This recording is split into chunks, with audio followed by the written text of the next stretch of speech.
Now, the tabernacle of David was simply a tent made out of linen that only housed one piece of furniture, which was the Ark of the Covenant. But it just wasn't the Ark of the Covenant, because there are contents in the Ark of the Covenant. Here's a golden bowl of manna, that colander seed that God sent to be ground and made into bread. That was put inside of the ark. Inside of the ark, we also have Aaron's rod that budded.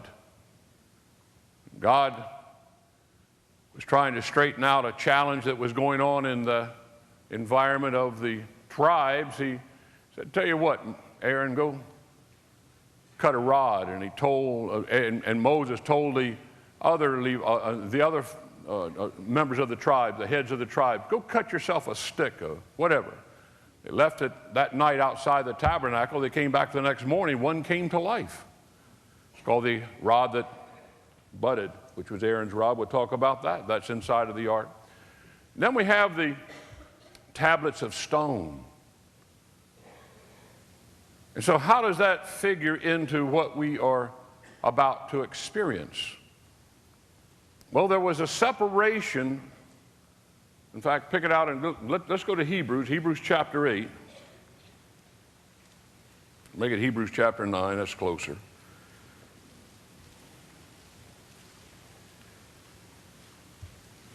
Hebrews chapter 9, it was very clear to see last night. You're going to have to kind of imagine the configuration of all the furniture. Everything in the tabernacle, all the furnishings, were all in a prescribed area. In other words, you couldn't get back to the Holy of Holies till you first dealt with the altar of sacrifice in the outer court.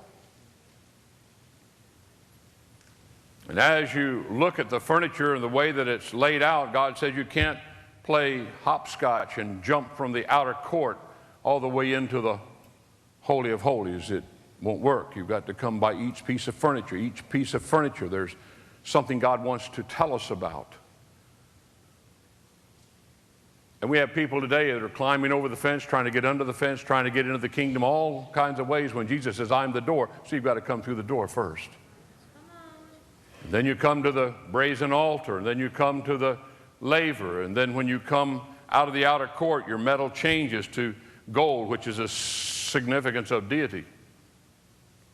There you find on the south side was the lampstand, and on the north side was the table of showbread, and up against the veil was the golden altar. The last piece of furniture that you would come to before you had to go into the room of glory was the golden altar.